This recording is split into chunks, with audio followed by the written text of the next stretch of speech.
This is a Noam Chomsky article concerning Iran, and it's very recent. It's about the Obama's Nobel Peace Prize. So I want to share this. This is Noam Chomsky. The hopes and prospects for peace aren't well aligned, not even close. The task is to bring them nearer. Presumably that was the intent of the Nobel Peace Prize Committee in choosing President Barack Obama. The Nobel Committee's concerns were valid. They singled out Obama's rhetoric on reducing nuclear weapons. Right now, Iran's nuclear ambitions dominate the headlines. The warnings are that Iran may be concealing something from the International Atomic Energy Agency, IAEA, and violating UN Security Council Resolution 1887 passed last month and hailed as a victory for Obama's efforts to contain Iran.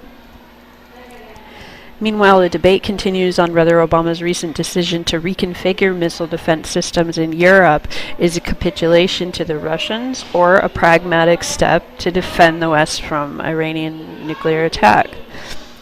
Silence is often more eloquent than loud clamor, so let us attend to what is unspoken.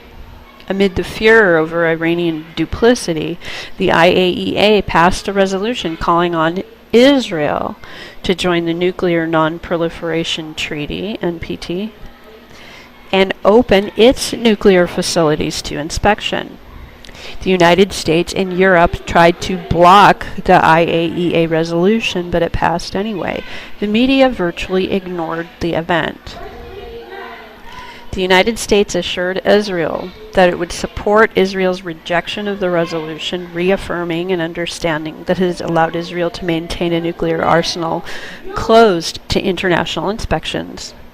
According to officials familiar with these arrangements, again, the media were silent. Indian officials greeted the UN Resolution 1887 by announcing that India, quote, can now build nuclear weapons with the same destructive power as those in the arsenals of the world's major nuclear powers, unquote, the Financial Times reported. Both India and Pakistan are expanding their nuclear weapons programs. They have twice come dangerously close to nuclear war, and the problems that almost ignited this catastrophe are very much alive. Obama greeted Resolution 1887 differently. The day before he was awarded the Nobel Peace Prize for his inspiring commitment to peace, the Pentagon announced it was accelerating delivery of the most lethal non-nuclear weapons in the arsenal, 13-ton bombs for B-2 and B-52 stealth bombers designed to destroy deeply hidden bunkers shielded by 10,000 pounds of reinforced concrete. It's no secret the bunker busters could be deployed against Iran. Planning for these massive ordnance penetrators began in the Bush years, but languished until Obama called for developing them rapidly when he came into office. Passed unanimously, Resolution 1887 calls for the end of threats of force and for all countries to join the NPT, as Iran did long ago. NPT non-signers are India, Israel, and Pakistan, all of which develop nuclear weapons with U.S. help in violation of the NPT. Iran hasn't invaded another country for hundreds of years, unlike the United States, Israel, and India, which occupies Kashmir brutally.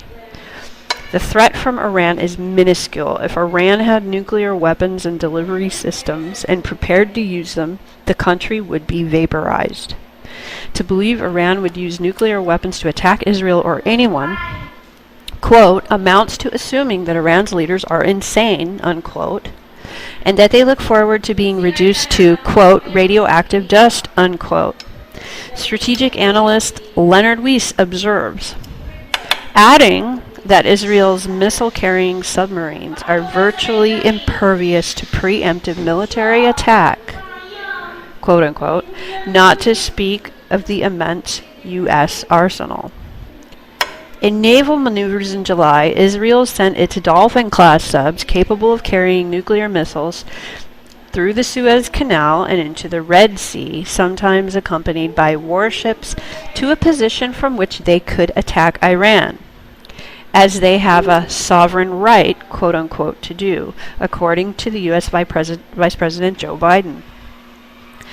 Not for the first time, what is veiled in silence would receive front page headlines in societies that valued their freedom and were concerned with the fate of the world. The Iranian regime is harsh and repressive, and no humane person wants Iran or anyone else to have nuclear weapons. But a little honesty would not hurt in addressing these problems. The Nobel Peace Prize, of course, is not concerned solely with reducing the threat of terminal nuclear war, but rather with war generally, and the preparation for war. In this regard, the selection of Obama raised eyebrows, not least in Iran, surrounded by U.S. occupying armies. On Iran's borders in Afghanistan and Pakistan, Obama has escalated Bush's war and is likely to proceed on that course, perhaps sharply.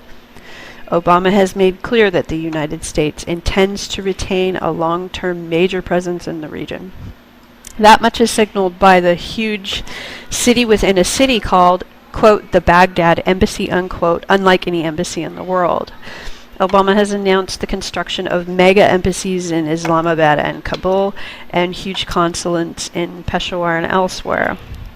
Nonpartisan budget and security monitors report in Government Executive that the administration's request for $538 billion for the Defense Department in fiscal 2010 and its stated intention to maintain a high level of funding in the coming years put the president on track to spend more on defense in real dollars than any other president has in one term of office since World War II, and that's not counting the additional $130 billion the administration is requesting to fund the wars in Iraq and Afghanistan next year, with even more war spending slated for future years, end quote.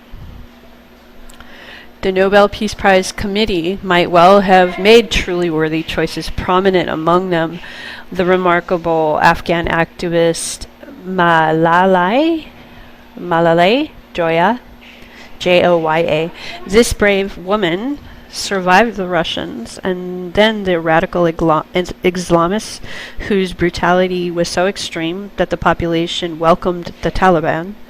Joya has withstood the Taliban and now the return of the warlords under the Karzai government.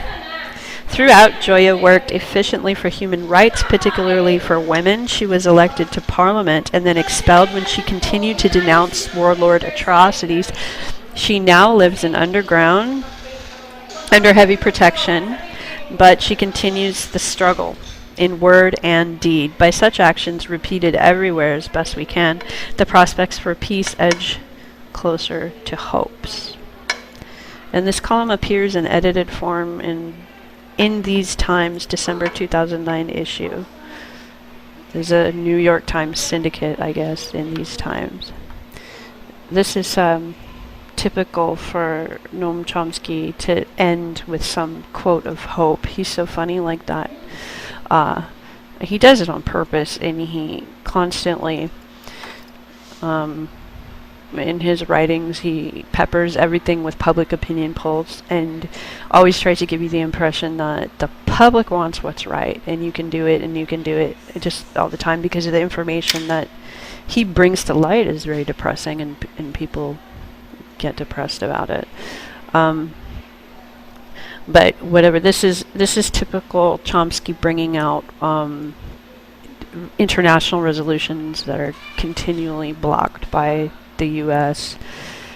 It's just so typical. I mean, this is just the same old, same old. This article is not anything new. Anybody that reads Chomsky, I mean, this is recycled, but the events are the same in every case. The U.S. is never ever for any kind of backing off with war or weapons or anything. They want it for other people, but not for themselves. I mean, it's just, to what degree is it egregious is the only question, and how much hypocrisy is going on at any given moment with any given administration is the only question.